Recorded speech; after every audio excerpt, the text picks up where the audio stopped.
Hello good morning everyone, आप सभी का स्वागत है सेवार्थ सिविल सर्विसेज में। मेरा नाम है आयुष कटियार। आज हम लोग शुरुआत कर रहे हैं अगस्त क्रॉनिकल की। इससे पहले हम लोगों ने 2 क्रॉनिकल कंप्लीट की जो थी जून और जुलाई की। जून और जुलाई की क्रॉनिकल को थॉरली कंप्लीट कर लिया गया और ये है अगस्त माह की क्रॉनिकल। अगस्त माह की क्रॉनिकल में अगर आप देखेंगे तो आपको यहाँ पे अगर आप देखेंगे इसमें जून माह का पूरा करंट अफेयर्स आपको कवर हो जाता है। ठीक है। दूसरी बात कि अभी तक हम लोग, आपको पता है अगर आप चैनल के साथ जुड़े हुए हैं तो आपको ये जानकारी होगी कि जो घटना सार आई थी जनवरी से लेकर जून तक की, उसको हम लोग कंप्लीट कर रहे हैं। लगभग 40 से 45% के आसपास पूरी घटना सार कंप्लीट हो चुकी है। टोटल 7 लेक्चर हम लोगों ने अपलोड कर दिए हैं। प्रॉपर प्लेलिस्ट दोनों की बनी हुई मिल जाएगी आपको। ठीक है। तो बहुत से टॉपिक इसमें इस बुक के घटना सार के साथ में को रिलेट करेंगे, आपको पता चलेगा। और अगर ये बुक है नहीं आपके पास तो आप इस बुक को जरूर ले लीजिए। देखिए ये बुक इंपॉर्टेंट है। और जब मैं कहता हूँ घटना सार के साथ में क्रॉनिकल पतली वाली लगा लीजिए, तो स्टेट का एग्जाम हो, आयोग का एग्जाम हो या अन्य कोई एग्जाम हो, सिविल सर्विसेज यूपीएससी का एग्जाम ना हो, अदरवाइज अगर कोई और एग्जाम है तो कोई समस्या वाली बात नहीं होती है। ठीक है। तो ये ऐसी करके आपको कुछ बुक मिलेगी और इसमें ये जो टॉपिक होते हैं ये बहुत महत्वपूर्ण टॉपिक होते हैं। जो ऊपर टॉप पेज है इसको जरूर देखिए। जब इसको आप देखेंगे तो आपको पता चल जाएगा कि क्या क्या प्रियोरिटी में आपको रखना है। ठीक। वह बाकी जैसे मैं पढ़ा रहा हूँ वैसे मैं पढ़ाऊंगा, चिंता वाली बात नहीं है। चलो इसमें और अगर आप देखेंगे तो यहाँ पे आपको राज्य समाचार मिल जाएंगे, राष्ट्रीय वाला पोर्शन, आर्थिकी, अंतर्राष्ट्रीय, science and tech, environment and ecology, और इसके बाद रिपोर्ट, सूचकांक, बैंकिंग और ये सब। ये देखिए ये 2-3 टॉपिक होते हैं, ये बहुत महत्वपूर्ण नहीं होते हैं अगर आप सिविल सेवा परीक्षा की तैयारी कर रहे हैं। दूसरी बात एक और है, इस टॉपिक को, इस बुक को मैं किस नज़रिए से देखता हूँ, तो मैं देखता हूँ रिव्यू ऑफिसर, ARO, और इसके बाद यूपी पीसीएस राइट, प्री, दोनों की दृष्टि से हम लोग पढ़ेंगे। देखिए ये बहुत इंपॉर्टेंट है कि दृष्टि कौन सी होगी आपके पास में। इसके बाद में ये वन लाइनर, सार, संक्षेप, ये सब चीज़ें आपको मिल जाएंगी बाद में। वन लाइनर के लिए मैं हमेशा आपसे कहता हूं कि अगर मैं ये सोचता हूं कि अगर आप सिविल सेवा परीक्षा की तैयारी कर रहे हैं तो मैं ये उम्मीद करके चलता हूं कि आप वन लाइनर तो कम से कम पढ़ ही लेंगे। बाकी जहाँ पे बात है एनालिटिकल पॉइंट ऑफ व्यू की, उसके लिए मैं ऑलरेडी बैठा हुआ हूँ। और आप लोग बिल्कुल परेशान मत होइए, जो मैंने कह दिया है कंप्लीट होगा तो वो होगा। राइट। चलो अभी आ जाता हूँ राज्य समाचार। आज ये पहला टॉपिक है और मैं कोशिश ऐसी करूंगा पिछले वीडियोस की तरीके से इसको भी मैं 3 वीडियोस के अंदर मैं खत्म कर दूं, क्योंकि मैंने पूरी बुक देखी। कुछ चीजें यहाँ पे बताने वाली अति महत्वपूर्ण है, कुछ चीजों को हम लोग स्किप करेंगे। ठीक है। चलो आज से स्टार्ट करता हूँ यूपी का करंट अफेयर्स। और देखिए एक बहुत इंपॉर्टेंट बात, अगर आप किसी स्टेट में, अगर मान लीजिए आप स्टेट में यूपी में निवास करते हैं तो यूपी के करंट अफेयर्स को थॉरली पढ़ेंगे, जबकि अन्य स्टेट के पब्लिक जो आपका करंट अफेयर्स है उसमें जो राष्ट्रीय महत्व की घटनाएं हैं उनको तो आप बहुत अच्छी तरीके से पढ़ेंगे, अदरवाइज कम करने का प्रयास करेंगे। लेकिन यूपी का जो है, यूपी में आप अच्छी तरीके से उसको करने का प्रयास करेंगे। ठीक है। मान लीजिए आप एमपी से हैं तो एमपी वाले करंट अफेयर्स को आप ठीक से पढ़ेंगे। ठीक। चलो आगे। हाँ, पहला टॉपिक है वाराणसी में किसान सम्मान सम्मेलन। किसान सम्मान सम्मेलन कब हुआ? देखिए कहाँ पे हुआ। देखिए सबसे पहली बात आपसे एग्जाम में पूछा जाएगा कि कहाँ पे हुआ। हाल ही में किसान सम्मान सम्मेलन आयोजित किया गया। 4 आपको ऑप्शन दिए जाएंगे, हो सकता है उसमें लखनऊ भी आपको मिले, प्रयागराज मिले, नोएडा मिल जाए, कानपुर मिल जाए, बड़े बड़े शहर, आगरा मिल जाए। राइट। लेकिन बनारस को भूलना मत। ठीक। दूसरी बात है, इस किसान सम्मान जो सम्मेलन है इसको आयोजित किया गया 18 जून को। यह किसान सम्मान सम्मेलन को संबोधित किसने किया? तो नरेंद्र मोदी ने। कैसे संबोधित किया? तो वर्चुअली। ठीक है। एक बात, आयोजित किस मंत्रालय द्वारा हो रहा है? तो याद रखना केंद्रीय कृषि एवं किसान कल्याण मंत्रालय, और इसमें सहयोग की भूमिका में है उत्तर प्रदेश सरकार। ये मत कंफ्यूज हो जाना कि यूपी गवर्नमेंट जो है इसको आयोजित कर रही थी। ठीक। और इसमें जो छोटी छोटी ये बातें हैं, जैसे 700 इतने कृषि विज्ञान केंद्र हैं, 5000 कॉमन सर्विस सेंटर लगभग 1 लाख के आसपास प्राथमिक कृषि सहकारी समितियों के 25 मिलियन से अधिक किसानों को वर्चुअली माध्यम से संबोधित किया गया। तो ये सब डेटा याद करने की आवश्यकता है नहीं, केवल ये याद करिए 25 मिलियन से ज़्यादा जो किसान थे उनको वर्चुअली तरीके से इसमें भाग लिया उन्होंने, उसके माध्यम से वर्चुअली तरीके से उनको संबोधित करने का प्रयास किया गया। ठीक। कौन कौन शामिल था? यूपी के मुख्यमंत्री, यूपी की राज्यपाल और केंद्रीय कृषि मंत्री हैं शिवराज सिंह चौहान, जो मध्य प्रदेश में कई बार मुख्यमंत्री लगातार रहे। इसके बाद आप देखेंगे विभिन्न राज्य मंत्री थे, वो सब बात नहीं है। देखिए कुल मिला के मोटी चीज ये है कि ये आयोजित क्यों हुआ, तो इसका आयोजन किया गया था। इस आयोजन में 9.26 करोड़ लाभार्थी किसानों को प्रत्यक्ष लाभ हस्तांतरण, जिसको आप बोलते हैं DBT, जिसको आप बोलते हैं direct benefit transfer. Direct benefit transfer का मतलब है सीधे बैंक के खातों से आपको इनको पैसा मिलेगा। ठीक है। क्या हुआ, 20,000 करोड़ से अधिक की प्रधानमंत्री किसान सम्मान निधि, पीएम किसान सम्मान निधि की 17वीं किस्त जारी कर दी गई, 17वीं किस्त जारी कर दी गई। अच्छा, एक चीज़ आप जरूर याद रखना, ये इंपॉर्टेंट है, ये वाला जो यहाँ पे लिखा हुआ, क्या इंपॉर्टेंट है, इसमें लिखा हुआ प्रधानमंत्री किसान सम्मान निधि, इसमें लिखा था ये योजना कब से चालू हुई, तो ये डेट वाइज है, बिल्कुल ऐसे याद कर लेना, 24 फरवरी 2019। बहुत इंपॉर्टेंट है, इसको जरूर याद करके रखना, ठीक है, इसको याद कर लेना। ठीक, ये पूर्व व्यापित से मतलब ये देखिए, जब कोई योजना आती है या फिर वो उसी दिन से लागू होगी या उससे पहले की डेट से लागू होगी या उसी में लिख दिया जाएगा कि आगे की डेट से, तो इसमें पूर्व व्यापित यानी 1 दिसंबर 2018 से प्रभावी हुई। अब इस योजना में है क्या कि 4 महीने में, प्रत्येक 4 महीने में आपको 2,000 रुपये आपको बैंक खाते में ट्रांसफर किए जाएंगे। याद रखना, डीबीटी है, ये डायरेक्ट बेनिफिट ट्रांसफर है। डायरेक्ट बेनिफिट ट्रांसफर में जो राशि होती है वो सीधे आपके बैंक खातों में आती है, ठीक है। तो ये 3 बार में आ जाएंगे, तो टोटल कितने आए, 2-2 हज़ार करके 6,000। अच्छा, एक चीज़ और है, अगर आपसे पूछा गया मान लीजिए कि इस योजना में, मान लीजिए ऐसा कहा गया आपसे कि इस योजना में जो लाभार्थी है उसको, उसके पास में न्यूनतम भूमि कितनी होनी चाहिए, कृषि योग्य भूमि कितनी होनी चाहिए, कोई क्राइटेरिया नहीं है। देखिए, केवल आप जैसे अगर आप ग्रामीण क्षेत्र के परिवेश से अगर परिचित हैं तो वहाँ खसरा और खतौनी अलग अलग डॉक्यूमेंट्स होते हैं। तो अगर आपका खतौनी में कहीं पे भी नाम है, केवल नाम लिखा हुआ है, मान लीजिए वो भूमि केवल 1 डिसमिल है या उससे भी कम है, या 1 स्क्वायर यार्ड है उससे भी कम है, केवल नाम हो, मान लीजिए 1 इंच भी अगर आपकी जमीन है, तो आप इसके हकदार होंगे। एक बात। दूसरी अति महत्वपूर्ण, देखिए ये वाला टॉपिक लिखा हुआ है, ये वाला पॉइंट लिखा हुआ है, इसको आप ध्यान से पढ़ेंगे। 100% केंद्र सरकार द्वारा, केंद्र द्वारा ये वित्त पोषित योजना है। इसमें कोई भी पैसा स्टेट गवर्नमेंट नहीं देती है, याद रख लेना। केंद्र प्रायोजित योजना ये ऐसी है जिसमें 100% पूरा पैसा कौन देता है, केंद्र देता है, ठीक। इसे कृषि एवं किसान कल्याण मंत्रालय द्वारा कार्यान्वित किया जा रहा है, क्रियान्वित किया जा रहा है या कार्यान्वित किया जा रहा है, ठीक है। अब आपको इतनी बात समझ गई। इस पॉइंट में अगर आप देखेंगे पूरे में कुछ कुछ चीजें आपको मैं जैसे बताऊं, जैसे कि कहाँ सम्मेलन हुआ, बहुत जरूरी है, किसने संबोधित किया, जरूरी है, कितने लगभग थे लोग, 25 मिलियन से ज्यादा थे। 25 मिलियन, 1 मिलियन मतलब लगभग 10 लाख, और 10 मिलियन मतलब कितने होगा, 1 करोड़। तो 25 मिलियन कितने होगा, लगभग 2.5 करोड़ किसानों को वर्चुअली संबोधित किया गया, ठीक। ऊपर का कुछ ये डेटा लिखा हुआ है, कौन कौन मौजूद रहा, बहुत बड़ी बात नहीं है, लेकिन ये वाला जो है 9.26 करोड़ लाभार्थियों को डायरेक्ट बेनिफिट ट्रांसफर द्वारा 20,000 करोड़ रुपए पीएम किसान सम्मान निधि। अच्छा, पीएम किसान सम्मान निधि जो यहाँ पे लिखी हुई है ये और भी इंपॉर्टेंट है, तो इसलिए इसको बहुत ध्यान से देख लेना, ठीक है। चलो, अब आ गया हमारा अगला टॉपिक, और देखिए ये है साधो जग दर्शन मेला महोत्सव। इंपॉर्टेंट है, आपसे पूछा जाएगा हाल ही में साधो जग दर्शन मेला महोत्सव हुआ, कहाँ पर हुआ, एक बात कहाँ पे हुआ, दूसरी बात ये पूछा जाएगा किसके उपलक्ष्य में हुआ, तो किसने आयोजित किया, ठीक। ये सारी चीजें ऐसे ही प्रश्न बन के ऐसे आएंगे, यूपी का अगर कोई आ गया, ठीक है। तो कब से कब हुआ, 20 से 22 जून के मध्य हुआ। डेट याद है, ये डेट इंपॉर्टेंट है। अभी क्यों इंपॉर्टेंट है मैं अभी बताऊंगा आगे, परेशान मत होना, ठीक। मध्य, ये पता नहीं क्या लिख दिया इसने, मध्य उत्तर प्रदेश के, मतलब मिडिल, मुझे लगा मध्य प्रदेश लिखने वाला है, लेकिन सही लिखा हुआ है, मध्य उत्तर प्रदेश के लखनऊ में स्थित उर्दू अकादमी सभागार में क्या हुआ, साधो जगदर्शन मेला नाम का 3 दिवसीय महोत्सव आयोजित किया गया, ठीक। अच्छा, ये तो हो गई बेसिक बात। आगे की बात में है, इसका आयोजन संत कबीर अकादमी यूपी और उर्दू अकादमी है, नंबर 1, नंबर 2 यूपी अकादमी, कबीर ट्रस्ट और दस्तक के सहयोग से उड़ान फाउंडेशन द्वारा किया गया। ये तो हो गई बात। देखिए, साधो जग दर्शन अगर मेला ये है, ये किसके उपलक्ष्य में किया गया, तो आपको बताते चले। तो देखिए, संत कबीर हुए, संत कबीर आपको पता है, कबीरदास, जिनको संत कबीर के नाम से जानता है, मगहर में जिनका जन्म हुआ। आज के दिन एक नया जिला जब बनाया गया, संत कबीर नगर, ठीक, आप जानते हैं इन सब चीज़ों को, ठीक है, ओके।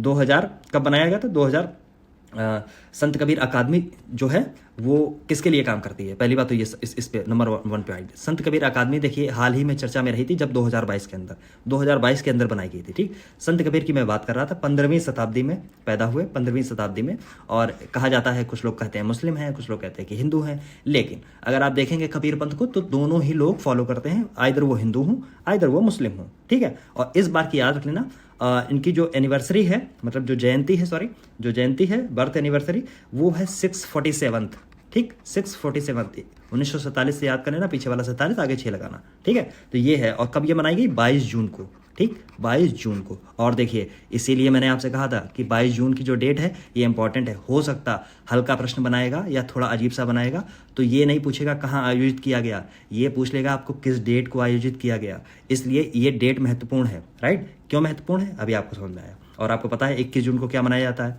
योगा दिवस। ठीक, तो ये सब चीज़ें थी।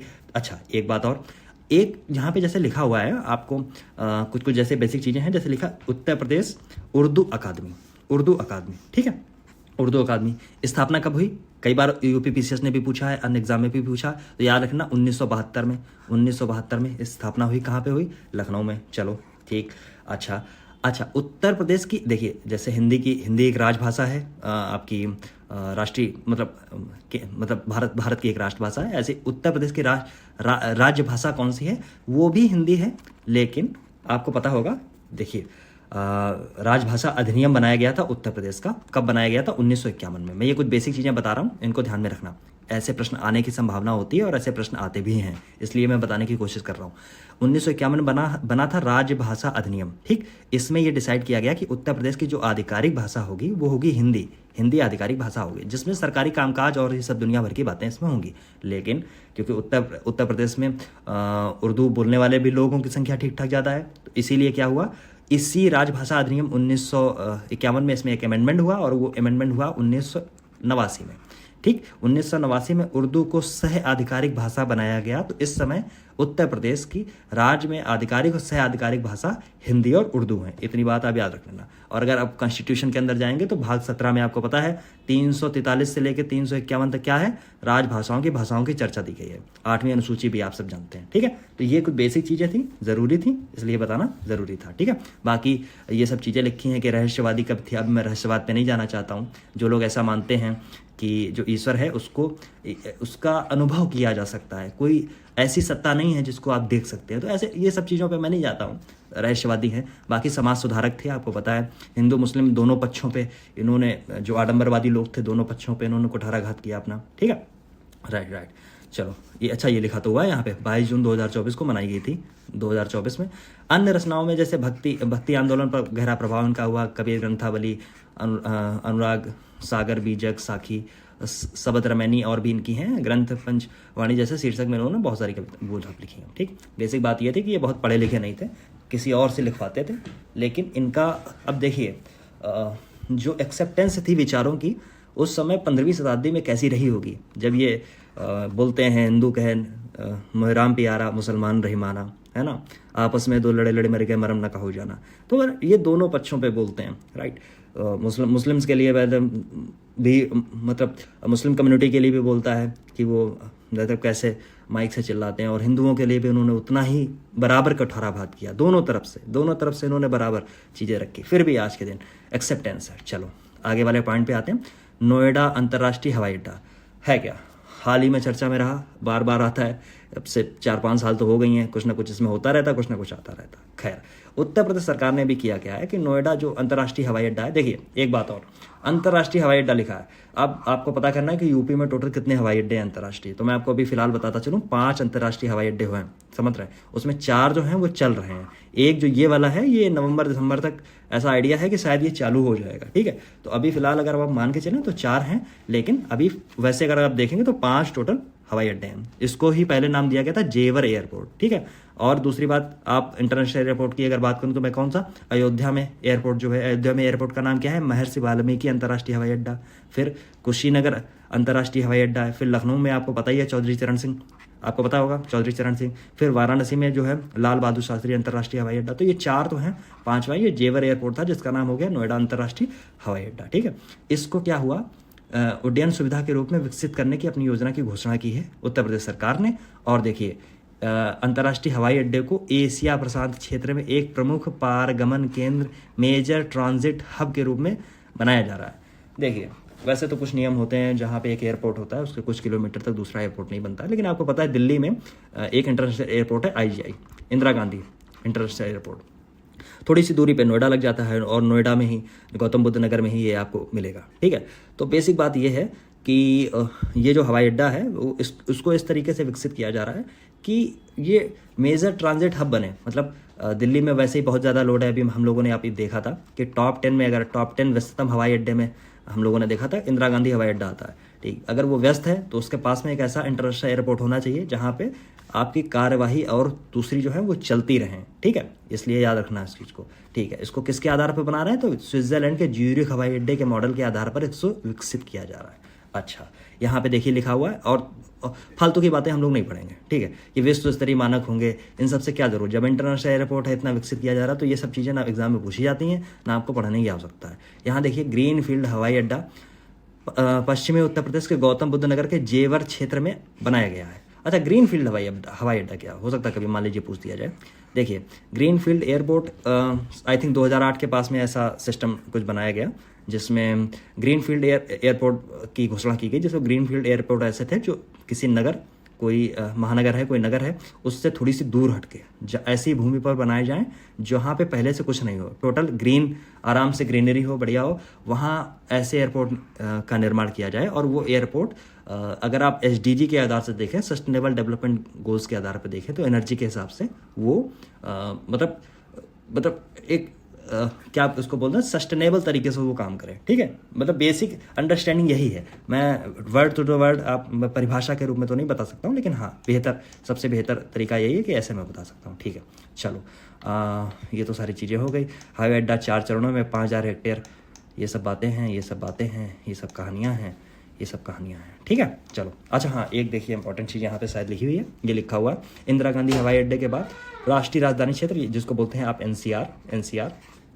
NCR दिल्ली का दूसरा अंतर्राष्ट्रीय हवाई अड्डा है। याद रखें ना, NCR में 2 हवाई अड्डे हो गए, नंबर 1 पे दिल्ली, नंबर 2 पे जेवर मतलब ये वाला, ठीक है। अच्छा, एक चीज़ आप और बताएं, हो सकता है ये प्रश्न आपसे पूछा जाए कि कौन सा ऐसा स्टेट है जहाँ पे सबसे ज़्यादा हवाई अड्डे हैं, मान लीजिए ये अगर आपसे पूछा जाए, तो आप हमेशा याद रख लेना यूपी में इस समय सबसे ज़्यादा हवाई अड्डे हैं। 2014 के अंदर लगभग 6 के आसपास थे, मैं एग्जैक्ट तो नहीं बता पाऊंगा, लगभग 6 के आसपास थे।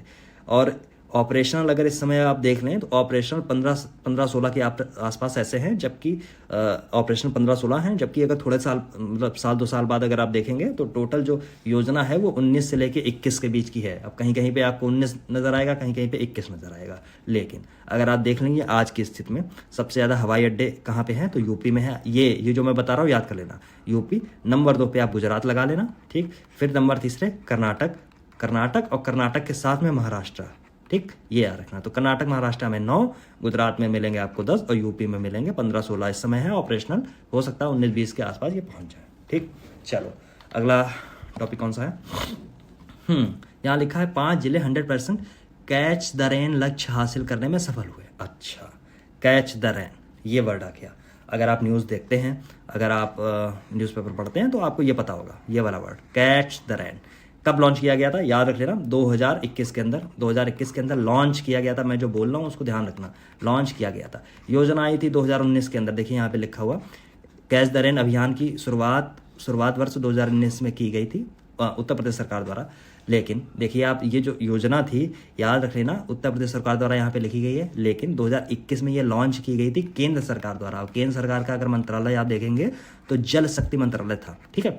अच्छा, क्योंकि आपको कोविड आ गया, 20 तो कुछ हो नहीं पाया, तो उसको 21 में लॉन्च किया गया, तो ये 21 ही है, वहाँ पे 19 लिखा गया, हुआ कुछ नहीं।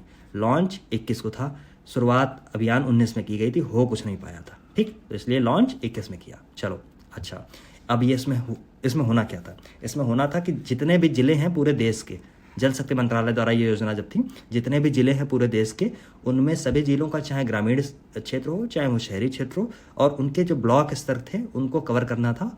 उनमें जो पानी जो गिर रहा है, बूंदें जो गिर रही हैं, उनको स्टोर करना, उनको जमीन के अंदर ले जाना, ठीक, ये कैच द रेन। और 2024 अगर मैं सही बताऊं तो मार्च 2024 के अंदर इसी का 5वां चरण शुरुआत कर दी गई थी, ठीक है। तो इतनी बातें आपको याद रखनी है और कुछ नहीं। अच्छा, यहाँ पे जब आप आएंगे, यहाँ पे कहाँ पे, यहाँ पे जैसे यहाँ लिखा राज्य सरकार के पाँच जिले 100% कैच द रेन लक्ष्य हासिल करने में सफल हुए। तो वो जिले कौन से हैं याद रखना, पीलीभीत है, उसमें अयोध्या है, उसमें अंबेडकर नगर है, उसमें बाराबंकी है, उसमें गोंडा है, ठीक है। तो पीलीभीत तो उधर पड़ गया पूरा। इसके बाद में आप इधर से चलेंगे, लखनऊ के आसपास बाराबंकी हो गया, फिर अंबेडकर नगर पहुंच गए, अयोध्या पहुंच गए, गोंडा पहुंच गए, ठीक है। तो ये 4 एक तरफ आप लगा लीजिए, अपने दिमाग में रखिए, और पीलीभीत रखिए। तो 5 हैं टोटल, 100% इन्होंने ये लक्ष्य हासिल कर लिया है। बाकी ये सब जो है नीचे, ये सारी ये सारी कहानी है और इसमें परेशान होने की ज़रूरत नहीं है। अच्छा, एक चीज़ और यहाँ पे देखिए, छोटा सा पॉइंट, अमृत सरोवर के बारे में लिखा है। अमृत सरोवर योजना आई थी, क्या आई थी, जो तालाब वालाब है उनका सब विकास करना था। उसके रखरखाव में गोरखपुर हो, महाराजगंज हो, प्रयागराज हो, आजमगढ़, बाराबंकी शीर्ष पर है। बस इतना ही पढ़ना है, बस और कुछ नहीं। आगे बढ़ जाइए। आगे है IIT BHU का फैकल्टी इंडक्शन प्रोग्राम। देखिए ये कोई ऐसा प्रोग्राम मुझे लग नहीं रहा है कि इम्पोर्टेंट हो पढ़ने के लिए, लेकिन बेसिक तौर से अगर मैं इसको जहाँ तक मैं समझ पा रहा हूँ, ये एक फैकल्टी इंडक्शन प्रोग्राम है, FIP है। FIP का मतलब देखिए ये होता है कि जो फैकल्टी है उसकी कार्य क्षमता बढ़ाना, ठीक है, उसका शिक्षण कौशल बढ़ाना, समझ रहे हैं। तो अगर वो शिक्षण कौशल बढ़ेगा तो उसकी कार्य क्षमता बढ़ेगी। इस तरीके का ये एक प्रोग्राम है जो IIT BHU में किया गया, ठीक। अच्छा, इसमें डीम्ड यूनिवर्सिटी हैं, ये सब हैं, इनको पढ़ने की आवश्यकता नहीं है। आप बेसिक समझिए कहाँ हुआ है, IIT BHU में, बस इतनी चीज़ें आप समझिए। इसमें इंपॉर्टेंट नहीं है इसलिए मैं बता रहा हूँ। अच्छा, लेकिन यहाँ पे देखिए एक और चीज़ है, मालवीय मिशन शिक्षक प्रशिक्षण कार्यक्रम MMTTP, ये कार्यक्रम लिखा हुआ है इसके बारे में, क्योंकि ब्लॉग में है इसलिए इसको पढ़ना आवश्यक है। देखिए सितंबर 2023 में ये कार्यक्रम की शुरुआत कर दी गई थी और इसमें भी यही था, जो हायर एजुकेशन है, हायर एजुकेशन उच्च शिक्षण जो संस्थान है, वहाँ के लोग, वहाँ के जो सदस्य हैं, वहाँ के शिक्षक हैं, उनको क्या करना है, उनकी कौशल और क्षमताओं को बढ़ाना है। देखिए कौशल और क्षमताओं को बढ़ाना है, ठीक, बेसिक बात, ठीक। अगली बात है कि भारत पूरे, इसका उद्देश्य था पूरे भारत में 15 लाख जो शिक्षक हैं उनको न्यू एजुकेशन पॉलिसी के लक्ष्यों को पूरा करने में आवश्यक कौशल से लैस करना। बस लॉन्च कब हुई, डेट ये याद रखना, सितंबर 2023। आगे बढ़ जाइए। ओके, यूपी तो ख़त्म हो गया, बड़ी अच्छी बात है। और यूपी ख़त्म, वेरी गुड। अच्छा ठीक है, इसमें मैंने कुछ छोटे छोटे से देखिए यहाँ पे लगाए हैं। बाकी ये सारी चीज़ें आप पढ़ते रहेंगे, परेशानी वाली बात नहीं है, इन सबको एक बार धीरे धीरे पढ़ लीजिए। तो पहला वाला मैं देखता हूँ, मध्य कमान युद्ध स्मारक को मृतिका के नाम से जाना था, खोल दिया गया। थोड़ा सा है लेकिन ऐसा इंपॉर्टेंट नहीं है। लाल बहादुर शास्त्री अवार्ड वाराणसी विमान बताइए आई मंजूरी दे दी, ये भी कुछ ऐसा इंपॉर्टेंट खास लग नहीं रहा, ठीक है। 18-19 को कालका बिलनाथ ने ड्योढ़ी कला संस्कृत के 2 दिवसीय अनंत कला महोत्सव का आयोजन किया गया। थोड़ा सा इंपॉर्टेंट है, लेकिन उससे इससे ज़्यादा इंपॉर्टेंट अगर मुझे कोई वर्ड नज़र आया है तो वो ये है, कालका बिंदादिन महाराज की ड्योढ़ी। अच्छा, ये इंपॉर्टेंट है, चलो नज़र आ गया, अच्छी बात है। अगर आप देखेंगे कालका बिंदादिन घराना आपको कहाँ मिलता है, तो वो लखनऊ के अंदर आपको मिलेगा। और ये घराना प्रसिद्ध है कथक के लिए, कथक। अब जो शास्त्रीय नृत्य है यूपी में, उसमें जो मतलब शास्त्रीय नृत्य है उसमें यूपी से आप देखेंगे तो कथक शामिल है, ठीक है। अच्छा, कालका और बिंदादिन जो है ये किस लिए फेमस थे, तो ये कथक के लिए ही फेमस थे। अच्छा, एक चीज़ और है, एक नाम आपने और सुना होगा, वो नाम था पंडित बिरजू महाराज। आप कई बार आपने सुना होगा, एग्जाम में भी सुना होगा। पंडित बिरजू महाराज भी कथक के बहुत मतलब अच्छे विद्वान माने जाते हैं, ठीक है। इन्हीं के ये गुरु टाइप के थे और इनके ये पूर्वज थे, वो इन्हीं के नाम से ये कथक घराना चालू हुआ। और इसमें देखिए और भी लोग हैं, कुछ और भी ऐसे नाम है, ये नाम कई बार आपसे पूछे भी गए, कहीं हो सकता है पूछा जाए, तो ऐसे लिख लेना यहीं पे जैसे मैं बता रहा हूँ, ठीक। एक तो कालका बिंदादिन हो गए, दूसरा एक लच्छू महाराज भी आपने नाम सुना होगा, अच्छन महाराज, अच्छन मैं लिख दूंगा, अच्छन, लच्छू कैसे लिखेंगे, लच्छू, हाँ ऐसे ही लिखेंगे शायद, मैं कंफर्म नहीं हूँ बट देख लेना, लच्छू। और शंभू ये भी नाम आपको देखने को मिलते हैं। तो ये सब कौन लोग थे, ये वो लोग थे जो कथक में जिनको महारत हासिल थी, ठीक है। तो इनको कई बार मैचिंग कराने को आता है कि फला घराने से कौन था, या फिर ये किसके लिए है, ठीक है, या बांसुरी वादक कौन है यूपी से है, चौरसिया ये वो फलाने चौरसिया है, या फिर वो फलाने तबला वादक हैं, ऐसे करके चीज़ें कुछ आती हैं, ठीक है। बाकी और कुछ मुझे समझ में नहीं आ रहा। हाँ, एक देखिए छोटा सा मैंने लगा लिया, RBI ने क्या किया, उत्तर प्रदेश के गाजीपुर में पूर्वांचल सहकारी बैंक का लाइसेंस रद्द कर दिया है। सहकारी बैंक है, कोऑपरेटिव बैंक है। कोऑपरेटिव बैंक की लंका लगी रहती है, क्यों लगी रहती है, क्योंकि इनको गवर्न करने के लिए कोऑपरेटिव सोसाइटीज़ होती हैं, वही इनको गवर्न करती हैं, और उसमें होती है बहुत बड़ी नेता नगरी, उसमें अपने लोगों को ऋण दिया जाता है, घालमेल किया जाता है, इसलिए ज़्यादातर आप देखेंगे कोऑपरेटिव ठीक से काम नहीं करती हैं, ठीक। तो ये सब कुछ समस्याएं हैं कोऑपरेटिव्स के साथ में। चलो आगे बढ़ जाओ। गिद्धों के फिर हाँ देखिए ये वाला इंपॉर्टेंट है कुछ, गिद्धों के एशियन किंग प्रजाति के लिए विश्व का पहला संरक्षण और प्रजनन केंद्र उत्तर प्रदेश के महाराजगंज में खोला जाएगा। वेरी यहाँ पे लगाइए 3-4 बार, वेरी जितनी बार वेरी लिख पाइए उतनी बार लिख लीजिए, अति इंपॉर्टेंट है, आने की संभावना इसकी बनी रहेगी, ठीक है। केंद्र का नाम क्या होगा, जटायु संरक्षण एवं प्रजनन केंद्र, ठीक, याद रखना, वेरी इंपॉर्टेंट लिख लेना इसमें अपनी बुक में। चलो आगे आ जाइए। फिर है सुहेलवा वन्यजीव अभ्यारण्य, बाघों की आबादी के प्रमाण मिलने के बाद अब उत्तर प्रदेश में जल्द ही नया बाघ अभ्यारण्य स्थापित किया जाएगा। अच्छा, आप ये बता दीजिए। अगर स्थापित किया जाएगा तो यूपी के टोटल बाघ अभ्यारण्य कितने हैं, उनकी लिस्ट बनाइए, सर्च करिए, यहीं पे लगिए और आंसर में कमेंट के थ्रू मुझे बताइए। एक बात। दूसरी बात, एक जो बाघों की जो गणना की जाती है, आप कभी कभी देखा होगा, एक यूपीएससी में भी क्वेश्चन आया था, हो सका स्टेट में भी कभी आ जाए। एम स्ट्रिप के बारे में पूछा गया था। एम स्ट्रिप के बारे में कुछ पढ़ लेना जाके, इंपॉर्टेंट है, यूपीएससी ने इसको पूछा है, हो सकता है कि इसमें भी पूछ दिया जाए, कभी स्टेट में कभी पूछ दिया जाए। ठीक, चलो आगे और कुछ है ऐसा इंपॉर्टेंट? कुछ नज़र नहीं आ रहा, और तो कुछ मुझे ऐसा नज़र नहीं आ रहा। एक बार आप पढ़ते रहना, कुछ कुछ चीज़ें देखिए मैंने यहाँ पे टिक लगाया, जैसे इसमें लिखा है दक्षिण कोरिया, और हाँ दक्षिण कोरिया है और अयोध्या के मध्य सौहार्दपूर्ण संबंधों को मजबूत करने के लिए अयोध्या में सरयू नदी के तट पर, कहाँ पर? अयोध्या में सरयू नदी के तट पर क्वीन हो मेमोरियल पार्क जल्द ही पर्यटकों के लिए खोला जाएगा। 2023 में भी ये चर्चा में था। ठीक, क्वीन हो, लेकिन खोला जाएगा। अगर खुल गया एग्जाम के पहले तो ये अति इंपॉर्टेंट हो जाएगा, नहीं खुला, जल्द ही बना रहा तो हो सकता है इतना इंपॉर्टेंट ना हो। ठीक है, चलो। हाँ, फिर मुरादाबाद की अंशिका है जूनियर बालिका 40 किलोग्राम में परिणीता खुराकर 15वीं यूपी आर्म रेसलिंग चैंपियनशिप में स्वर्ण पदक जीता। क्योंकि महिला है, एक लड़की हैं, इसलिए थोड़ा सा इंपॉर्टेंट है। चलो, और क्या है? बुलंदशहर खुर्जा प्राधिकरण को दोनों का विलय कर दिया है, और ऐसी घटना है। एक लास्ट वाला ये देखिए, केंद्रीय विद्युत प्राधिकरण है के अनुसार वित्त वर्ष 2024 में राज्य ट्रांसमिशन उपयोगिता द्वारा ट्रांसमिशन लाइन के विस्तार के मामले में उत्तर प्रदेश अग्रणी राज्य के रूप में उभरा है। मतलब जो ट्रांसमिशन लाइन है उनके लिए यूपी जो है वो सबसे अभी टॉप पे है। अब आ गया बिहार। अच्छा, जब बिहार का करंट अफेयर्स आया है तो बिहार के करंट अफेयर्स में एक चीज़ याद रखना, अगर क्योंकि मैं इस बुक को यूपीपीएससी उत्तर प्रदेश राज्य लोक सेवा आयोग के दृष्टिकोण से मैं इसको बताने की कोशिश कर रहा हूँ। तो मेरा दृष्टिकोण ये रहेगा कि मैं उसी दृष्टिकोण से इसको पढ़ाऊँ, उसी दृष्टिकोण से इसकी एनालिसिस करूँ। अगर आप बिहार से हैं तो आपको इसको थॉरली पढ़ना है, बिहार के इसको, ठीक है। लेकिन अगर आप बिहार से नहीं हैं, मान लीजिए यूपी से हैं, कहीं और से हैं, तो उसको उस दृष्टिकोण से।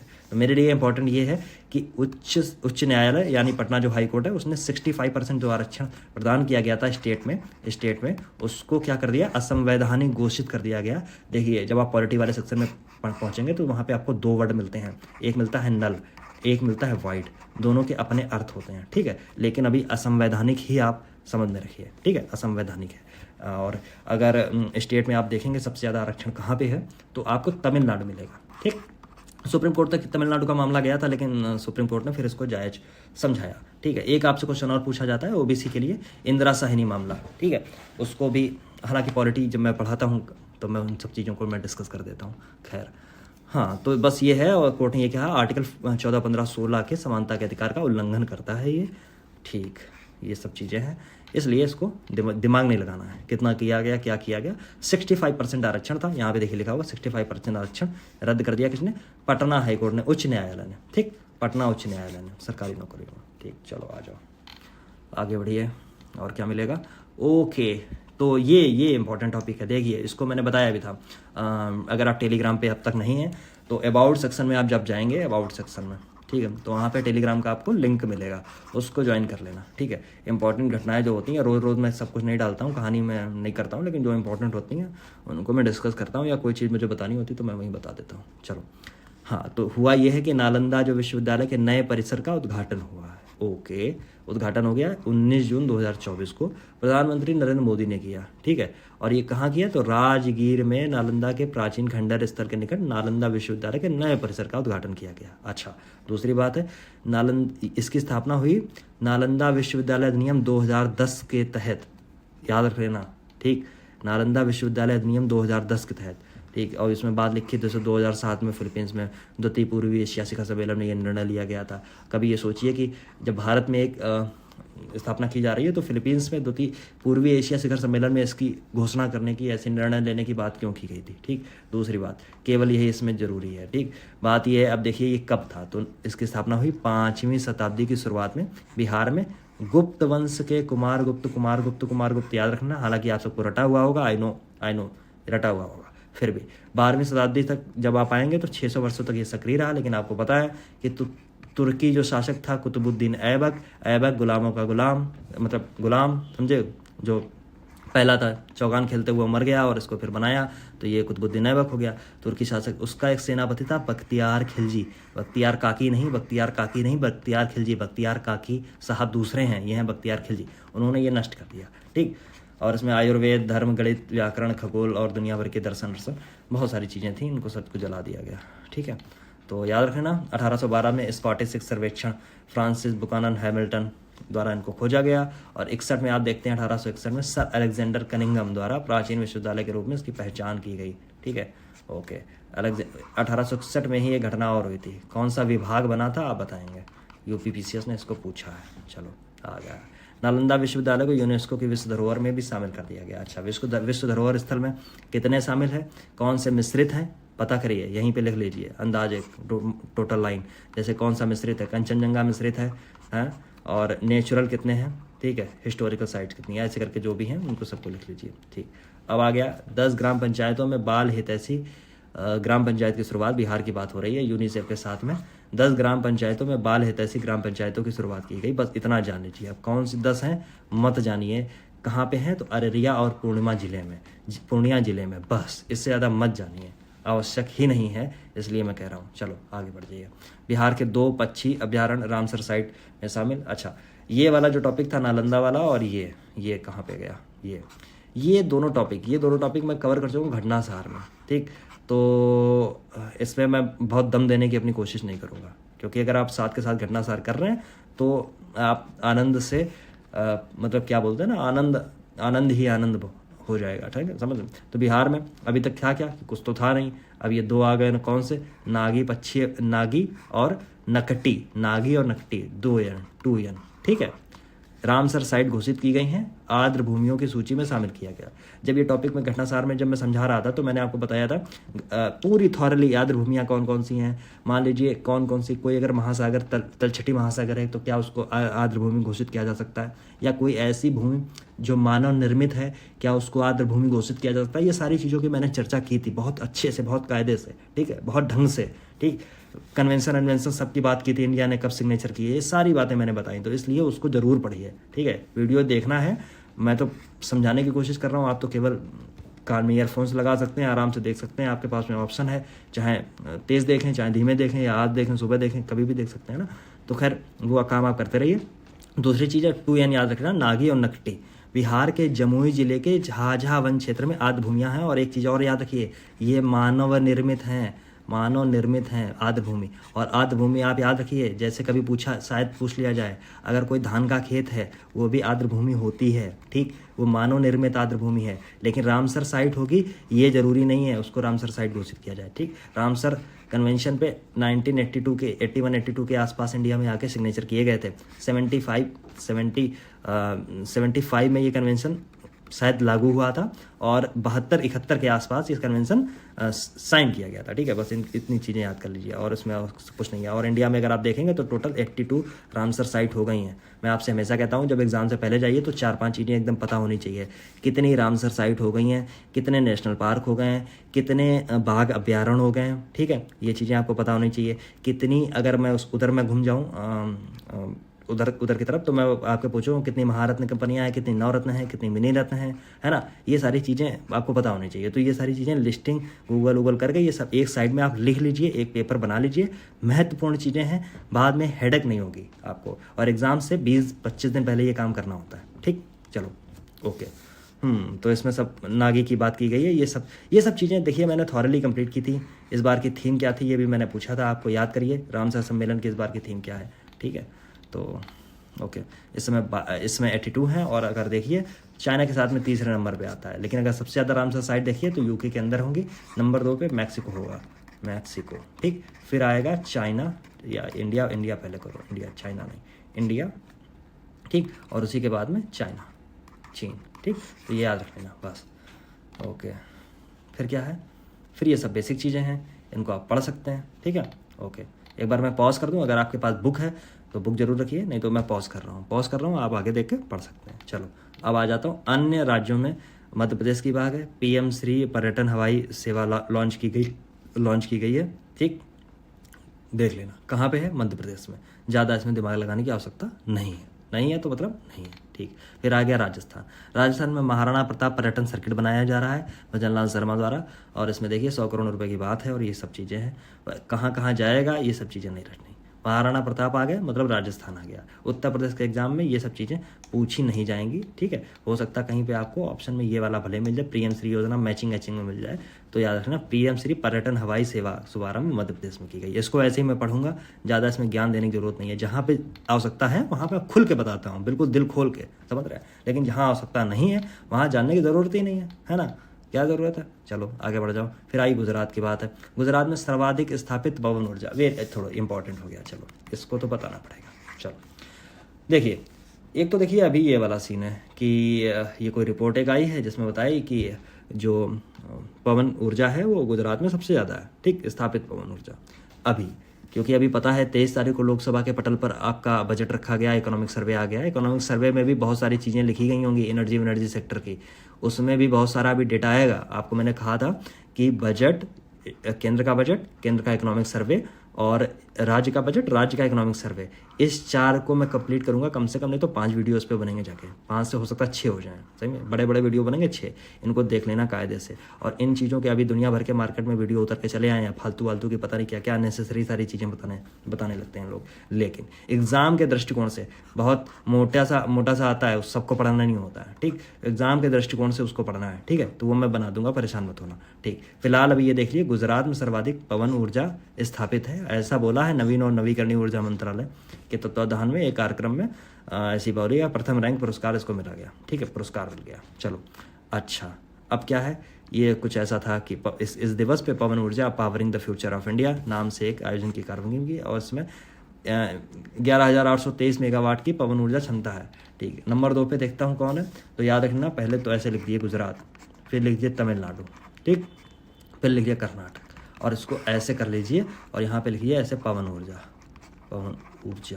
ठीक है, ऐसे करके लिख लीजिए बस ऐसे। और ऐसे आपको बहुत जगह पे करना पड़ेगा, ठीक है। ये जैसे पवन ऊर्जा है, टोटल अक्षय ऊर्जा, नवीकरणीय ऊर्जा, ये भी आपको ऐसे ही आपको बनाना पड़ेगा। जब मैं बजट पढ़ाऊंगा तो मैं ऐसे आपको बना के बताऊंगा कहाँ कहाँ पे क्या क्या है, ठीक है। तो उसमें परेशान होने वाली अनावश्यक कोई चीज़ है नहीं कि अनावश्यक रूप से आप परेशान हो, ठीक है। दूसरी बात है, गुजरात 14,000 मेगावाट सौर ऊर्जा के साथ इस संदर्भ में राजस्थान के बाद दूसरे स्थान पर आता है।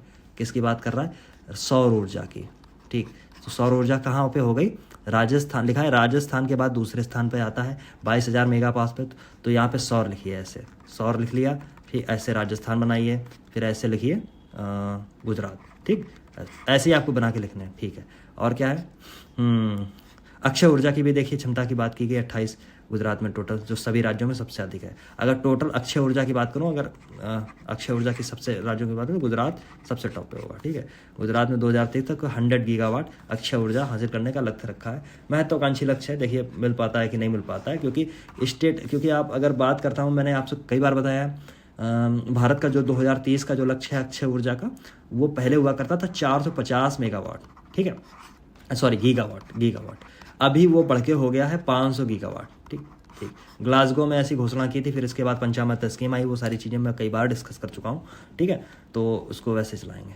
फिर आया जम्मू कश्मीर, ओके, ये वाला टॉपिक क्या बात है, इसको मैंने बड़ी कायदे से बहुत अच्छी तरीके से मैंने डिस्कस किया था, सबको पता है, जो लोग पढ़ रहे हैं लगातार उनको सबको पता है। और अभी 2 लेक्चर पहले मैंने इसको डिस्कस किया, घटनासार, इसीलिए मैं बता रहा हूँ, घटनासार जो लोग नहीं देख रहे हैं उसको देखें, इंपॉर्टेंट है, बहुत इंपॉर्टेंट है। अच्छा, सिंगल आर्क मतलब रेलवे पुल जो है उसका ट्रायल हुआ जम्मू कश्मीर के अंदर, ये बना है चेनाब नदी पे, और दुनिया का सबसे ऊंचा सिंगल मेहराब रेल पुल है। याद रखना इस चीज़ को, कितना ऊंचा है इसको। जब पिछली बारी मैं बता रहा हूँ तो ऐसे जो पब्लिक में जो न्यूज़ आई उसमें एक इसका कंपैरिजन किया गया, किसके साथ में, इसका कंपैरिजन किया गया एफिल टावर के साथ में, और एफिल टावर से ऐसा बताया गया कि 35 मीटर ऊंचा है, समझे। तो जब न्यूज़ बन जाए कई बार 35 मीटर ऊंचा है, तो ये इंपॉर्टेंट नहीं रह जाता है कि दुनिया का सबसे ऊंचा है। कई बार स्टेटमेंट में हो सकता है ये भी लिखा हुआ आपको मिल जाए कि 35 मीटर ऊंचा है, तो इसमें हैरान मत हो जाइए, क्योंकि लगातार जो न्यूज़ आ रही थी उसमें सब में ये लिखा हुआ था 35 मीटर, एफिल टावर से 35 मीटर ऊंचा, एफिल टावर से 35। हो सकता एग्जाम पेपर सेट करने वाले को भी यही समझ में आया कि हाँ 35 मीटर ऊंचा, तो वो दूसरी बात हो जाएगी। दूसरी चीज़ है मेहराब पुल क्या होता है, देखिए ये है मेहराब पुल, ठीक, ओ सॉरी ये मैंने उल्टा बना दिया, ओके, ये ऐसे रहेगा और ये रहेगा और ऐसे ऐसे इसको ऐसे जोड़ा जाएगा, ठीक है। तो ये मेहराब पुल है, इसकी लेंथ है सब यहीं पे लिखी हुई है, सब मैंने बता भी दी है। चेनाब नदी पर बना है, चेनाब कहाँ पड़ेगी, ऊपर से जब आप गिनते हैं सिंधु झेलम चेनाब, फिर नीचे से चले आएंगे रावी ब्यास सतलज, और बीच में 1960 लिख दीजिए। 1960 में वर्ल्ड बैंक ने समझौता किया, ऊपर की 3 नदियों का पानी कौन देखेगा और नीचे की 3 नदियों का पानी कौन देखेगा, कमेंट में बताइए, ठीक। भारत पाकिस्तान की बवाल हो रहा है। हाँ बस ये सब चीज़ें हैं, इनको पॉज कर लिए, पढ़ लिए। और एक चीज़ और जान लीजिए, ये वाला जो टॉपिक है इंपॉर्टेंट नहीं, वेरी इंपॉर्टेंट है। इसको मैंने थॉरली डिस्कस किया था 10 से 15 मिनट में, इसलिए मैं इसमें दम नहीं दूंगा, इतनी मैं पॉज करिए पढ़िए। इसीलिए मैं कह रहा हूँ, मैं जो चीज़ करा रहा हूँ साथ साथ उसमें मुझे पता है कि कहाँ पर मैंने क्या करा दिया। जो नहीं कराया उसको मैं थॉरली डिस्कस कर रहा हूँ, ठीक है। जो करा दिया है उसको बस ऐसे बताऊँगा, ठीक। 2-2 4-4 बात बताने की ज़रूरत नहीं है, ठीक। आगे बढ़ जाता हूँ। जम्मू कश्मीर एवं न्यूजीलैंड के मध्य साझेदारी हुई है। अच्छा, साझेदारी हो गई है जम्मू कश्मीर और न्यूजीलैंड के बीच। जम्मू कश्मीर इस समय एक यूटी है, कहाँ गया, एक यूटी है, यूनियन टेरिटरी है। और न्यूजीलैंड आपको पता है कहाँ पे, आप बिल्कुल पास ही आपको लगा हुआ मिल जाएगा उसके ऑस्ट्रेलिया के, ठीक है।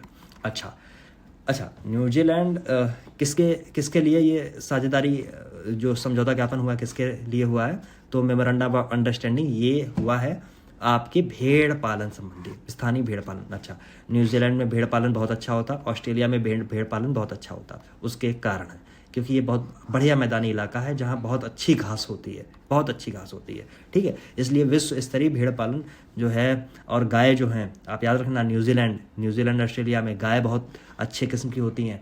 दूसरी चीज़, अगर आप उधर चले जाएंगे यूरोप के कुछ कंट्रीज़ के साथ में, वहाँ पे भी यही स्थिति है, ठीक है। कनाडा में भी यही स्थिति है, ठीक है। चलो, तो ये हुआ है भेड़ पालन से संबंधित, जिसमें जम्मू कश्मीर को सिखाएगा न्यूजीलैंड। जैसे बहुत सारी चीज़ें हैं, आनुवंशिक प्रजनन और दौरे कार्यशालाएँ, ये सब चीज़ें होंगी, इनको पढ़ने की आवश्यकता है नहीं। कई बार क्वेश्चन आपसे पूछा जाता है, पश्मीना विश्व प्रसिद्ध पश्मीना जो ऊन है वो किसकी बनी होती है, कौन सी भेड़ की, तो भेड़ नहीं, वो बकरी होती है, ठीक है। और कई और भी बकरियां हैं जो भेड़, मतलब जो ऊन जो है वो उसका ऊन देती हैं, ठीक है, तो उसको याद रखना। अच्छा, उड़ीसा, मोहन चरण मांझी उड़ीसा के मुख्यमंत्री बन गए। देखिए, आप याद करिए घटनासार का पहला लेक्चर, फर्स्ट लेक्चर, ठीक।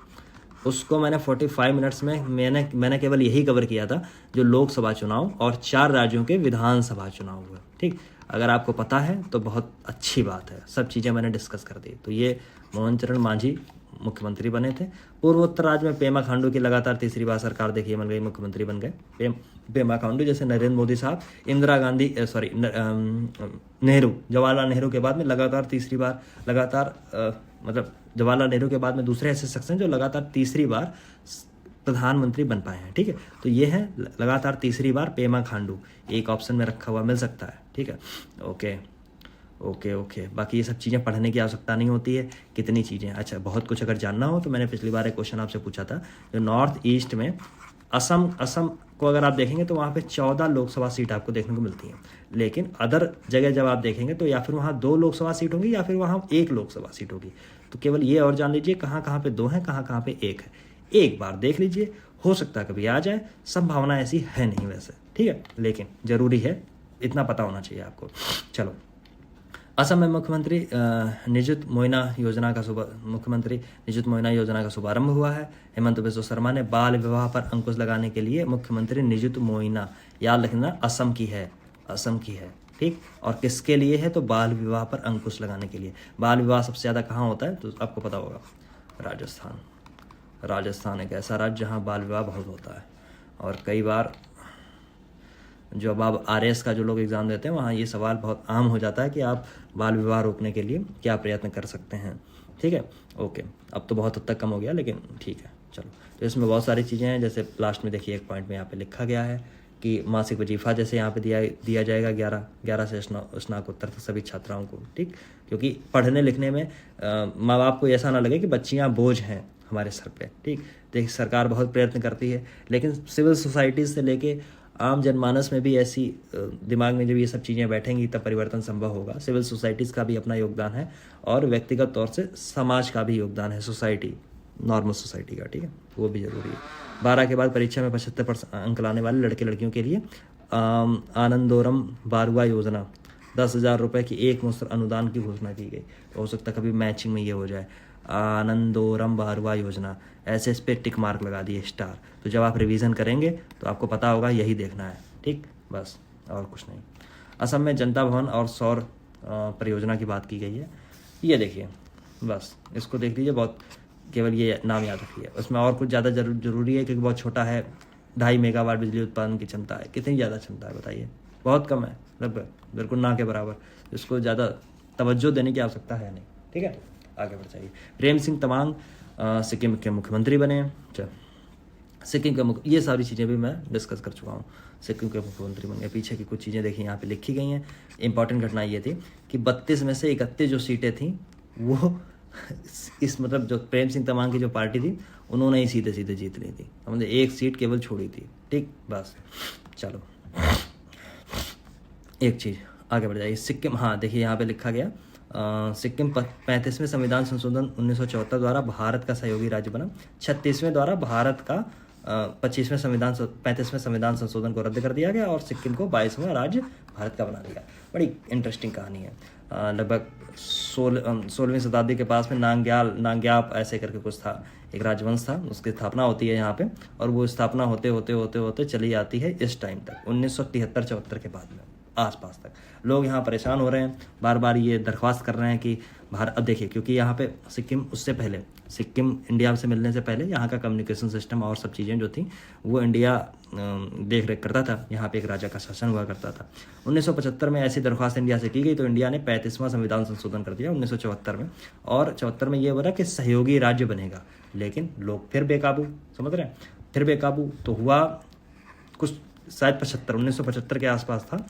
भारत की जो डिफेंस फोर्सेस थी वो जाके खड़ी हो गई सिक्किम में, और राजा को उसी के जो उसी का दरबार टाइप का था उसी के अंदर उसको नज़रबंद कर दिया गया। फिर वहाँ पे एक जनमत संग्रह कराया गया, जनमत संग्रह में 97.5% के आसपास लोग ऐसे थे जिन्होंने इंडिया के पक्ष में अपना मत रखा, और हुआ 36वां संविधान संशोधन, और 36वें संविधान संशोधन के द्वारा 35वें संविधान संशोधन को निरस्त कर दिया गया और भारत का एक राज्य बना दिया गया। कौन सा?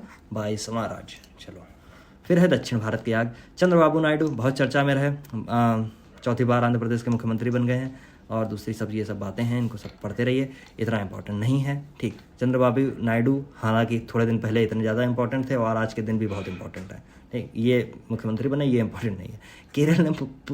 केरल ने पाठ्य पुस्तकों में AI लर्निंग की शुरुआत कर दी है, AI लर्निंग की शुरुआत, आर्टिफिशियल इंटेलिजेंस लर्निंग की शुरुआत, ठीक है। डिजिटल, आपको याद होगा शायद, फर्स्ट डिजिटल यूनिवर्सिटी कहाँ खोली गई थी? केरल में, ठीक है। पहला ग्राफीन सेंटर कहाँ बनाया जाता? केरल में, ठीक है, याद रखना, ठीक। चलो आगे बढ़ जाओ। सर्वाधिक साक्षरता केरल में, आगे आ जाओ। वायनाड कहाँ? केरल में, चलो आगे आ जाइए। तो इसमें है AI लर्निंग की शुरुआत की गई है हाल ही में, कक्षा 7 की, मतलब सूचना और प्रौद्योगिकी पाठ्य पुस्तक दुनिया भर की ऐसी सब चीज़ें लिखी हैं, फालतू चीज़ें पढ़नी नहीं है, बस ये याद रखिए केरल ने AI लर्निंग की शुरुआत की गई। इन सब चीज़ों को मत पढ़ो, बस हटो, फालतू की चीज़ें। तेलंगाना का 10वां स्थापना दिवस है। और देखिए 10वां तो हो ही जाएगा क्योंकि 10वां बनेगा, 2014 के अंदर तो बनाया गया था, ठीक है। तो आंध्र प्रदेश पुनर्गठन अधिनियम 2014 पारित किया गया, जिसमें आंध्र प्रदेश और तेलंगाना को डिवाइड कर दिया गया था, ठीक है। और दूसरी बात, आंध्र प्रदेश किससे अलग हुआ था? तो आपको याद होगा, आंध्र प्रदेश अलग हुआ था आपका, जो आज के जो तमिलनाडु है उस समय मद्रास प्रांत हुआ करता था, मद्रास प्रांत। तो यहाँ पे भी लड़ाई ठन गई आके। जो पहला राज्य आंध्र प्रदेश ऐसा था जो बनने वाला था, उससे आपको पता है इतने दिन अनशन पे रहे, चोट्टी करके उनका कुछ नाम था अजीब तरीके से, वो अनशन पे रहे और कांग्रेसी थे। इसके बाद में ये मर गए। इसके बाद में इससे पहले की कुछ समितियां थी, जो पॉलिटी वाले सेक्शन में आपको पता होगा, जैसे JVP समिति है ना, और ऐसे कुछ समितियां भी आई थी उनके। फिर फजल अली आयोग आया, फिर इसके बाद राज्य पुनर्गठन आयोग जो था, वो सब ऐसी चीज़ें सब बनती रहीं और आपको पता होंगी, ठीक है, उसके लिए नहीं मैं जा रहा हूँ। चलो 1 नवंबर 1956 को तेलंगाना अलग हो गया था मद्रास से, और तेलुगु भाषी लोगों ने एकीकृत राज्य बनाया, और फिर 2014 के अंदर ये बदल गया, ठीक है। आगे बढ़ो। मुख्यमंत्री मुन्नीर काथू मुन्नीर कोपाम, my God, oh my God यार, फिर मेरी टंग। मुख्यमंत्री मुन्नीर काथू मुन्नीर कोपाम, मुख्यमंत्री मुन्नीर काथू मुन्नीर कोपाम 3-4 बार रटिए, ठीक। योजना है, कहाँ की योजना है? तो तमिलनाडु की योजना है। इसमें है क्या, मुख्यमंत्री एम के जो स्टालिन साहब हैं, उन्होंने क्या हुआ, किसान को हरी खाद के बीज वितरित करने के लिए, मिट्टी की उर्वरता को बनाए रखने के लिए मुख्यमंत्री मुन्नियर काथू मुन्नियर कोप्पाम योजना शुरू की। हरी खाद क्या होती है? हरी खाद कौन सी है? आपको पता है, मान लीजिए ऐसी फसलें जो जैसे लोबिया हो गई, जैसे ढैंचा हो गया, ठीक है, और जैसे दलहनी फसलें, आपको पता है उनके जब आप नीचे देखेंगे जड़ों में, तो वहाँ पे आप नाइट्रोजन एकत्र करने वाले कुछ बैक्टीरिया पाए जाते हैं, ठीक। तो जब उनको कर दिया जाता है, जैसे इस मौसम में आप उत्तर भारत में अगर देखेंगे तो बहुत जगह ढैंचा फैलाया हुआ है या लोबिया फैलाया है। सबसे ज़्यादा जो नाइट्रोजन का जो परसेंटेज होता है वो आप देखेंगे लोबिया में होता है। किसमें? लोबिया में, ठीक, ढैंचा होता है। तो ये सब कुछ दालें होती हैं उसके थ्रू। वैसे वही हरी खाद के उन्होंने बीज देना चालू कर दिया, इसीलिए शुरुआत की गई होगी बस। और सब क्या है, इतने पैसे दिए, कितने के लिए योजना है ये सब, क्योंकि ये तमिलनाडु की है इसलिए पढ़ने की आवश्यकता नहीं है। फिर यहाँ पे आज चले आइए, यहाँ पे देखिए आराम से मैं ऐसे कर रहा हूँ कुछ पॉज। मुझे हालांकि इसमें ऐसा कुछ बहुत इंपॉर्टेंट नज़र नहीं आ रहा, लेकिन फिर भी मैं पॉज कर रहा हूँ। अगर आप कुछ पढ़ना चाहें इसमें आप पढ़ सकते हैं, और मैं तो कहता हूँ कि आप बुक को ज़रूर रखिए। अच्छा, मैं तो क्योंकि बहुत सारी चीज़ें मैं बता रहा था ठीक से, तो लेक्चर ठीक ठाक लंबा हो रहा है, इसलिए बताइए तो मैं राष्ट्रीय वाला कवर कर दूँ, बताइए तो ना कवर करूँ, आप जैसा आदेश दें। लेकिन अभी तो मैं ऑनलाइन हूँ नहीं, तो आप कैसे आदेश दे सकते हैं? इसमें भी बहुत सारी चीज़ें हैं नहीं, जैसे नरेंद्र मोदी तीसरी बार बने प्रधानमंत्री, ये चीज़ें 45 मिनट के अंदर मैंने ऐसी सारी चीज़ों को मैं डिस्कस करी है, कोई बड़ी बात नहीं है। अच्छा, डाकघर अधिनियम बहुत इंपॉर्टेंट नहीं है, लेकिन बट डाकघर अधिनियम जो था जिसमें परिवर्तन किया गया, अच्छा चलो इसको मैं डिस्कस ही कर देता हूँ। मैं कहाँ तक होगी ये नेशनल वाली, मैं एक बार देख लेता हूँ कहाँ तक होगी। अभी है ठीक ठाक है, और फिर बड़ा हो जाएगा लेक्चर, आई नो, इसलिए मैं अभी कुछ इसमें वैसे खास है नहीं। अम्बुबाची मेला है, इंपॉर्टेंट है। कोझिकोड वेरी इंपॉर्टेंट है, ये लास्ट वाला मैं इसको डिस्कस करूंगा आगे लेक्चर में, लेकिन मैं अभी बता देता हूँ, वेरी इंपॉर्टेंट, ठीक है, वेरी इंपॉर्टेंट। इस टॉपिक को मैं कवर कर चुका हूँ। साहित्यिक शहर पहला है, अलग अलग श्रेणी में शहर दिए गए थे, और इसमें बनारस भी शामिल है संगीत के लिए। ये सारी चीज़ें मैं बता चुका था आपको पीछे वाले वीडियो में, ठीक है। राष्ट्रपति भवन में पहली बार रज पर्व का आयोजन किया गया, वेरी इंपॉर्टेंट है, पहली बार किया गया रज पर्व, ठीक। और रज पर्व किसके लिए किया गया, इसके ये तो और भी इंपॉर्टेंट है। तो कुछ प्रश्न ऐसे होते हैं जिनकी क्या बताया जाए, मतलब जैसे मैं कहता हूँ कई बार कि जहाँ आदिवासी आ जाए, जहाँ महिला आ जाए, जहाँ गरीब पिछड़े दलित आ जाएं, है ना, जहाँ कोई ऐसी योजनाएं आ जाएं जो बहुत वंचित तबके के लोगों के लिए हैं, समझे, तो ये सारी चीज़ें अति महत्वपूर्ण हो जाती हैं, ठीक। या कहीं पे प्रोग्रेसिव थॉट आपको नज़र आता है, मान लीजिए इफ़ इन केस कोई प्रोग्रेसिव थॉट अगर आपको नज़र आता है किसी भी आर्टिकल के अंदर, किसी भी न्यूज़पेपर के अंदर, किसी भी मैगजीन के अंदर, किसी की बुक में, कहीं पर भी, उस चीज़ को आप अपने दिमाग में बसा लीजिए, वो इंपॉर्टेंट हो जाता है अपने आप, ठीक है। हाँ, फिर श्रीनगर विश्व शिल्प शहर घोषित किया गया। अच्छा हाँ, इसकी बात हो रही थी, ये भी इंपॉर्टेंट था, वेरी इंपॉर्टेंट था। इन सब चीज़ों की मैं चर्चा कर चुका हूँ, ठीक है। एक माह एक पेड़ अभी नया अभियान है, उत्तर प्रदेश ने लॉन्च किया था 5 जून के अवसर पर, और अभी इसमें हाल का डेटा भी आया, शायद 3-4 करोड़ कुछ लग चुके हैं पेड़। मुझे एग्जैक्ट डेटा याद नहीं है, अभी तक डेटा मुझे याद नहीं है, लेकिन आया था, मुझे दिमाग से स्किप हो गया, ठीक। तो उत्तर प्रदेश बहुत चर्चा में रहा, सब जगह उत्तर प्रदेश की ये योजना है, ठीक है, याद रखना। ई पुस्तकालय के लिए ये सब चीज़ें मैं ऐसे दिखा रहा हूँ केवल, ठीक है, बस बाकी मैं डिस्कस कर दूंगा चीज़ें। तो आज का सेशन यहीं तक रखते हैं तो बेहतर होगा। हो सकता है 4-5 लेक्चर बन जाए, तो परेशान मत होना, और जल्दी। अच्छा हाँ, एक बात और है, अब मैं कोशिश करूँगा कि मैं जल्दी अपलोड करूँ, क्योंकि मुझे पता है कि मैं थोड़े दिन तक निजी व्यस्तता के चलते मैं वीडियो अपलोड नहीं कर पाया। उसके लिए मैं बहुत क्षमा प्रार्थी हूँ। मैं समझता हूँ कि आप लोग बहुत लोग हैं जो मैसेज भी करते हैं, बात भी करते हैं कि सर अपलोड कर दीजिए, बता दीजिए, लेकिन कुछ निजी व्यस्तता है और दुनिया ऐसी चलती है, तो उस कारण से मैं थोड़ा सा बिजी था और सब चीज़ें कर नहीं पाया। लेकिन हाँ, अब होंगी। अब जैसे अच्छा, जो घटनासार है आप याद रखना, जो घटनासार है वो प्रॉपर चलती रहेगी वैसे ही जैसे चल रही है, और ये तो क्रॉनिकल है, क्रॉनिकल भी ऐसे ही चलती रहेगी, तो ठीक है। क्रॉनिकल, अब अच्छा, क्रॉनिकल हो गई एक तरफ जून की, एक हो गई जुलाई की, और ये मैं करा रहा हूँ अगस्त की, और अगस्त के बाद में मैं इससे पहले पहुँच जाऊँगा, तो पहले क्या आ जाएगा, मई, ठीक। और मई की जो क्रॉनिकल होगी उसमें किसका करंट अफेयर्स होगा, उसमें मार्च का, ठीक है। तो मार्च से आप जब जोड़ेंगे, मार्च, अप्रैल, मई, जून, जुलाई, अगस्त, सितंबर, ठीक, मार्च, अप्रैल, मई, जून, जुलाई, अगस्त, सितंबर, 7 महीने की क्रॉनिकल मैं कराऊंगा आराम से, जिसमें 7 महीने तक का करंट अफेयर्स आपके सामने होगा, और अक्टूबर के फर्स्ट वीक का भी मैं करा दूंगा, ठीक है। अगर आप स्टेट देने जा रहे हैं, स्टेट यूपी से देने जा रहे हैं तो बाकी अगर रिव्यू ऑफिसर देने जा रहे हैं तो इससे ज़्यादा कुछ पढ़ना नहीं है, ठीक है। दूसरी बात है, जनवरी से लेके जून तक की आ गई घटनासार, इसको मैं पूरी कंप्लीट करा रहा हूँ। इसके बाद में एक और घटना सार आपके एग्ज़ाम से पहले आएगी, मुझे पता है, तो उसको भी वो भी जनवरी से आएगी या हो सकता है अगर दिसंबर से आए, उसको मैं कंप्लीट करा दूंगा। करंट अफेयर्स के लिए बिल्कुल परेशान मत होइए, ठीक। एक चीज़ और है, जो मैं बोल रहा हूँ लास्ट में, जो वन लाइनर हैं इंपॉर्टेंट हैं, उनको पढ़िए, इंपॉर्टेंट हैं। इससे भी इतर ये तो सब चीज़ें मैं डिस्कस कर रहा हूँ, वो भी बहुत इंपॉर्टेंट है, उनको पढ़िए, बार बार पढ़ेंगे, दिमाग में सब चीज़ें बस जाएंगी, ठीक है।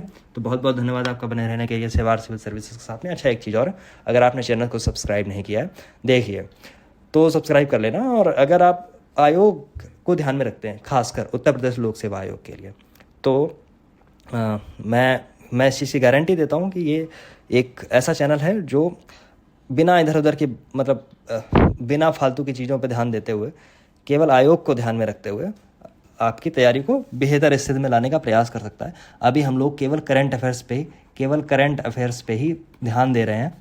आगे आने वाले समय में आप देखेंगे हिस्ट्री, पॉलिटी, ज्योग्राफी के लिए अलग अलग जैसा टाइम होगा उस वैसा काम किया जाएगा, ठीक है। अभी तक ये जो काम है वो केवल हम लोग पेड लोगों के साथ ही कर पा रहे हैं, और उसके साथ में हमारी मजबूरी है, वर्क फोर्स हमारे पास कम है, इसलिए सारी चीज़ें मुझे पता है कि मैं यूट्यूब पे नहीं करा सकता हूँ। आगे आने वाले समय में मैं पूरी ऐसी कोशिश करूँगा कि ये सब चीज़ें भी कराने की कोशिश हो, ठीक है, सबका भला हो, ठीक है। बहुत बहुत धन्यवाद आपका बने रहने के लिए सेवार सिविल सर्विसेज के साथ में। और अगर चैनल पर नए हों, अभी तक आपको अच्छा लगा हो, तो अपनी राय जरूर दीजिए वाया कमेंट, और चैनल को सब्सक्राइब कर लो, बढ़िया लगता है। Thank you very much.